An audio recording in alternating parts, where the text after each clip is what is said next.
Selon de récentes études, la santé, c'est la préoccupation numéro 1 des Français. C'est vrai que depuis plusieurs années, nous vivons un tournant grâce aux révolutions numériques, grâce à l'arrivée aussi d'outils dématérialisés pour les particuliers, mais aussi pour les professionnels. Et parmi les acteurs de ce tournant, il y a Observia Group avec son dirigeant Geoffroy Vergès. Bonjour. Bonjour. Comment allez-vous? Ça va et vous? Merci d'être avec nous. On va revenir sur l'histoire de votre société. Quand est-ce qu'elle a été créée et puis dans quelle mouvance? Alors, nous nous sommes créés en 2011 avec la réflexion qui était de se dire finalement aujourd'hui les besoins en termes de santé publique sont l'accompagnement du patient chronique et l'accompagnement passe peut-être par des nouvelles technologies. Donc l'idée, la mission première d'Observia était de se dire on peut accompagner les patients chroniques de façon différente pour améliorer leur qualité de vie. En 2011, on était au tout début de cette dématérialisation de ces nouveaux outils. Tout à fait, on était vraiment pionniers sur le sujet. Les réflexions commencent à émerger, mais effectivement, nos premiers métiers ont été par exemple d'envoyer des SMS aux patients. Et pour un médecin envoyer un SMS aux patients, c'était assez révolutionnaire à cette époque-là. Et alors j'ai lu dans la presse il y a quelques années une interview que vous aviez donnée et vous disiez que vous vouliez faire économiser 2 milliards d'euros à la sécurité sociale. Ça, c'est ce qui s'appelle être ambitieux. Oui, alors c'est une reprise d'un journaliste, mais nous, notre ambition, c'est effectivement d'améliorer cette qualité de vie du patient. Et en améliorant cette qualité de vie du patient, forcément, on aura aussi un impact bénéfique sur les coûts sanitaires et sur les coûts de la sécurité sociale, bien sûr. Alors, très concrètement, quels sont vos produits et services? Est-ce que vous pouvez nous décrire ce que vous proposez? Tout à fait.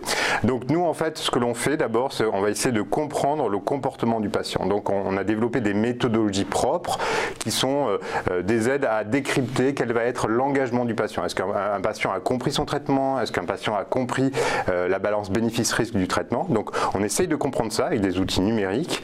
Alors, une fois qu'on a compris ça, on décline une intervention auprès du patient. Donc cette intervention, ça peut être un coaching par SMS, ça peut être une infirmière qui passe à domicile, ça peut être une mise en relation avec d'autres patients. Donc notre idée première, c'est on est tech, on utilise la tech pour répondre à un problème, mais avant de répondre à un problème, on essaie de comprendre ce qui se passe pour un patient et pourquoi ce patient-là va être actif ou pas actif dans son traitement, dans son parcours de soins. Alors vous avez donc des solutions pour les particuliers, mais aussi pour les professionnels. Alors qu'est-ce que vous leur proposez? Alors on leur propose des outils pour effectivement faire cet accompagnement auprès du patient. Et pour que les deux puissent interagir ensemble. Tout à fait, exactement. Donc par exemple, les pharmaciens aujourd'hui font des entretiens pharmaceutiques qui sont rémunérés par la sécurité sociale. On va permettre à ce pharmacien-là de réaliser cet entretien-là de façon beaucoup plus facile, beaucoup plus pédagogique, beaucoup plus ludique. Et donc du coup, ça va lui permettre de gagner du temps, de s'ancrer dans cette nouvelle mission et bien sûr, pour le patient, d'avoir un bénéfice en termes d'éducation.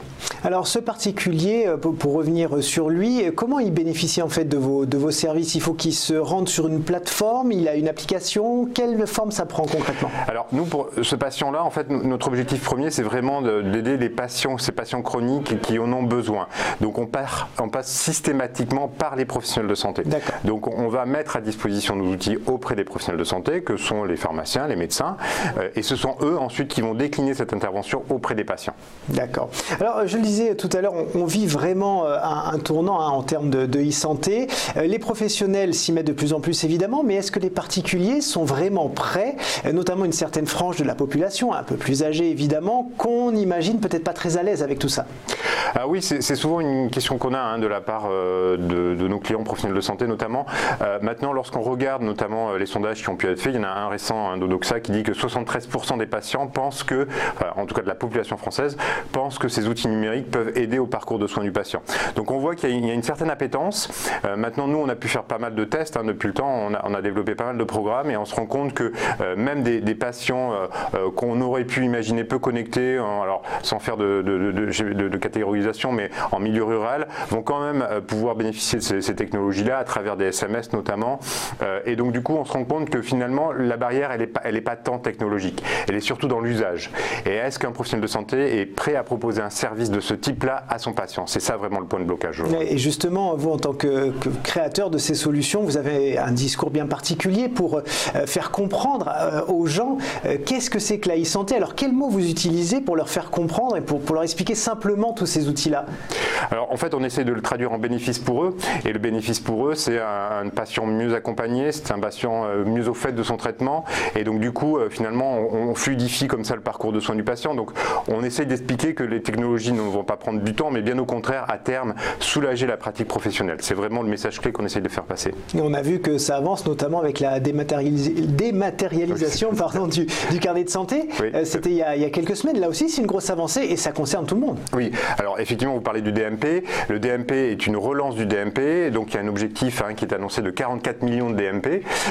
C'est un objectif ambitieux, mais effectivement, on peut soutenir le fait que si des médecins peuvent partager entre eux des informations sur un patient, forcément le patient sera mieux soigné, mieux coordonné en termes de pratique médicale. Maintenant, encore une fois, il y a des problèmes d'usage, et donc du coup c'est pour ça que l'ambition est assez forte, mais en tout cas c'est dans le sens du développement du numérique dans le secteur de la santé. Bon, et qui dit développement du numérique, qui dit e-santé, dit protection des données. Oui. C'est une préoccupation pour tout le monde, oui. Même en dehors de la santé, oui. D'ailleurs. Oui. Mais là, ce sont quand même des informations très importantes sur chacun de nous. Comment vous travaillez sur l'aspect sécuritaire? Alors, il faut savoir qu'en France, la France est assez pionnière sur le sujet. La France a mis en place tout un ensemble de réglementations, de normes qui permettent de collecter cette donnée de santé de façon sécurisée et surtout de l'héberger de façon sécurisée. C'est-à-dire que, par exemple, nous, en tant qu'opérateurs, nous ne pouvons pas héberger la donnée n'importe où, sur le cloud, sur Amazon par exemple. On est obligé aujourd'hui de l'héberger auprès de ce qu'on appelle des hébergeurs agréés de données de santé, qui sont même bientôt certifiés. Et du coup, ça réduit quand même le spectre d'opérateurs potentiels pouvant héberger cette donnée de santé. Et ils sont certifiés à condition de respecter ces référentiels-là. Et donc, du coup, il y a une forme, en tout cas en France, de sécurité autour de la collecte et de l'hébergement de cette donnée de santé. Alors, en mai 2018, vous avez ouvert une filiale en Chine. Tout à fait. Et alors ça m'intéresse beaucoup parce que, outre le côté potentiel client, je crois qu'on est 1,5 milliard d'habitants là-bas, ça c'est tout à fait compréhensible. Mais qu'est-ce qu'ils ont les Chinois en termes d'habitudes de santé qui vous a intéressé? Alors effectivement, il y a deux vecteurs importants sur ce marché chinois. Le premier, c'est que la population, l'ensemble du secteur de soins est traité à l'hôpital. Il n'y a pas de ce qu'on appelle de médecine de ville, il n'y a pas de médecins libéraux. Et donc il y a une conjonction du système qui fait que les médecins chinois n'ont pas le temps aujourd'hui de traiter l'ensemble de la population chinoise. Donc il y a une recherche de solutions e-santé justement pour pouvoir faire gagner du temps auprès de ces médecins. Donc ça, c'est un premier vecteur qui nous intéresse. Et le deuxième vecteur, c'est que, vous l'avez cité, le marché chinois devient en termes économiques, devient un des plus importants en termes de santé. À titre d'exemple, Sanofi Chine, par exemple, est la filiale numéro 2 du groupe. Donc on voit que le marché pharmaceutique, devient le deuxième marché pharmaceutique mondial. Et donc pour nous, créer les conditions économiques de la réalisation de nos opérations. Alors après la Chine, est-ce qu'il y a d'autres territoires que vous voulez investir? Alors, bien sûr, donc nous on est parti sur la partie chinoise, mais bien sûr à terme on partira aussi sur la partie américaine, qui est aussi un marché... Amérique du Nord et du Sud? Amérique du Nord principalement, qui est un marché à terme important pour nous. Alors justement, quels sont vos projets là pour ces quelques mois qui restent de 2018 et puis pour 2019? Alors nos projets et notre projet essentiel, je vous parlais initialement d'une méthodologie qu'on a pu développer, de compréhension, de décryptage de comportement patient. Donc c'est une méthodologie qui est basée sur notre recherche, qui suppose beaucoup d'investissements en termes d'études, de validation scientifique. Donc notre objectif principal, c'est finaliser cette partie-là, car à terme, ça permettra d'adresser encore mieux ces marchés à la fois chinois et américains. Alors pour conclure, juste et pour résumer un peu tout ce qu'on s'est dit, les particuliers et les professionnels, qu'est-ce qu'ils peuvent faire mieux et plus vite grâce à vos produits et services? Alors ce qu'ils peuvent faire mieux, c'est comprendre la situation du patient, où il en est. Donc ça leur permet ensuite de pouvoir décliner la bonne intervention. Encore une fois, les interventions que je citais tout à l'heure, et ainsi de suite, ce qui permet aux patients d'améliorer sa qualité de vie et aux médecins de gagner du temps dans la pratique et dans la prise en charge du patient. Eh bien merci Geoffroy Vergès d'être venu nous en parler aujourd'hui. Je rappelle que vous êtes dirigeant d'Observia Group. Une pause, on revient dans un instant. A tout de suite.